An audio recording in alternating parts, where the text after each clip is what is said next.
Hello everybody, welcome back to another video. Today I'm going to give you the complete beginner's guide, actually this time, on how to use a steam iron or a steamer. This is for clothes. I know I've made many videos in the past regarding the steam function of an iron. Well, guess what? I actually have a steamer here, so I'll show you how to use it, set it up, and we'll actually go about steaming a piece of clothing. So let's get right into it. Now, if you actually don't know what a steam iron is or a steamer, it is a little cylinder tube pretty much. This top part on most models, pretty much all models come up. You put water in here, put it back in, you plug it in, and then steam, you'll actually see it escapes from there, and you can use the hot steam and the hot water to iron your clothes. So like I said, this is the complete beginner's guide. You picked up a steam iron from your local store or Amazon. This is where I got it from, Amazon. So what else do you need to actually steam your clothes? First, you want to pick up distilled water. Yes, distilled water. You can get this from a store. You can also get it on Amazon. What's distilled water going to do? It's a little bit more, it doesn't have any chemicals in this. Say if you were to use tap water from this, there could be chemicals that live in the water, and it would actually clog up the ports where the steam actually escapes from. Using distilled water eliminates that possibility. Some optional items here. You don't always need these, but we have a hanger, an ironing board itself.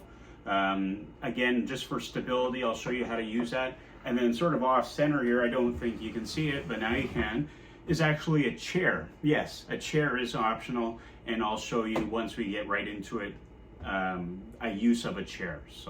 So step one, let's take the distilled water, we'll put it in the machine. Most units, like I said, near the spout or the neck, normally just comes off. And then I've already poured water in here, but you can fill this water chamber. And we can see, it's sort of hard to see it because I don't want to spill the water, but it's a little bit of like a metallic or a metal down there. That's how the steam actually forms. It heats up that water and then it just forces it out of the neck. The best thing about this is that you can leave water in here, like an iron with a steam function itself. That's always good. Normally there is a max fill line. Obviously don't go above that, but filling the iron. Pretty much after that, you're good to actually plug in the unit and turn it on. I just have a little switch here. I'm going to turn that on, and it takes about the same time as an actual iron to heat up, a couple minutes, and you'll be able to tell when this is ready because, like I said, if you turn and look at the neck, all the steam's going to come out of this blue port where these holes are, and you'll actually be able to see the steam escape. As soon as that happens, guess what? This is ready to use. While we wait for the steam iron to actually heat up, we can take whatever piece of clothing that we're going to steam and prep it for the actual steam. So like I said, we have a couple options here. Option one is to actually hang this shirt on the hanger. It's actually perfect timing for this because you can actually see, if you see up here, we can see the steam actually escape. The use of the hanger is good because it gives you something to hold on to. So I can hang on to the hanger up here, and it allows me access to the shirt. On most steam irons, or on some, it might have some attachments. On here, it's tough to see, but you can see sort of a black outline. That's actually bristles, so I can actually go right against the piece of clothing that I'm ironing, make it a little bit more efficient. This also can remove lint, obviously, if there is any lint on your shirt. I'll show you quickly with the hanger, where I'm going to take my steam iron. I'm going to pretty much hold it horizontal.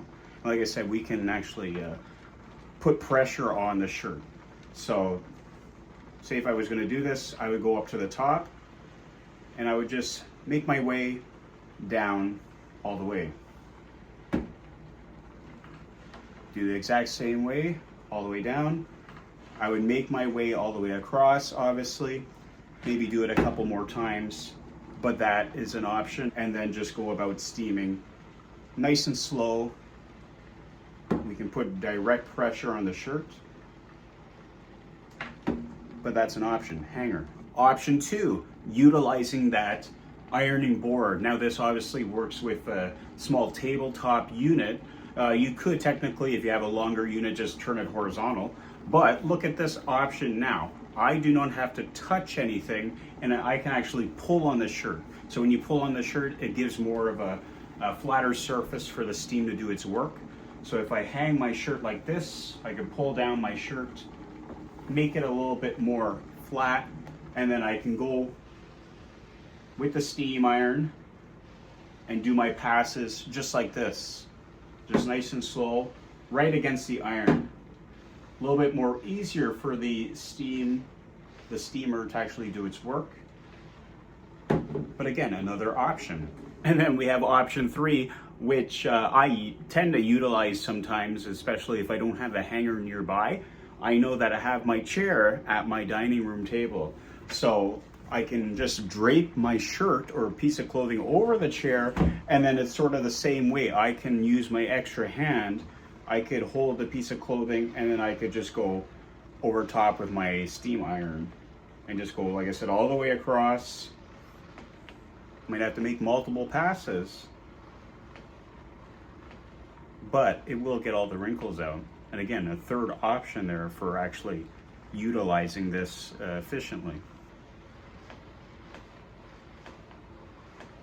So like I said, slow, easy passes. That heat, that steam coming out is very hot, so just beware about that. But again, like I said, it's pretty efficient, pretty quick. Just go nice and slow and you'll get a nice end result. So I did the bottom there, you can sort of see it. This was, like I said, folded into my closet. So bringing it out, I have that option. Like I said, as soon as you plug it in, it starts to heat up. You can use it right away. It's a little bit more efficient than an iron. And again, it uses that steam, it's pressurized. You can sort of focus it on areas, especially if there's only one area on your piece of clothing that is wrinkled. Steam iron, perfect way to actually touch that up, get those wrinkles out. Anyways, that was a complete beginner's guide on how to actually set up one of these units and use it to iron steam pieces of clothing. Like I said, I showed you 3 different options on how you can actually sort of hold the piece of clothing, whatever you're doing. Hanger, ironing board, chair. Surprisingly, my favorite is the chair, followed by the hanger. But again, it's all preference, all up to you. If you're in the market for one of these, highly recommend Amazon. You can pick one of these up for cheap. And again, it's going to change that ironing experience. It's going to allow you to get those wrinkles out. Make sure you follow and subscribe for more steam iron and ironing tips in general. Have a good day. Thanks for watching.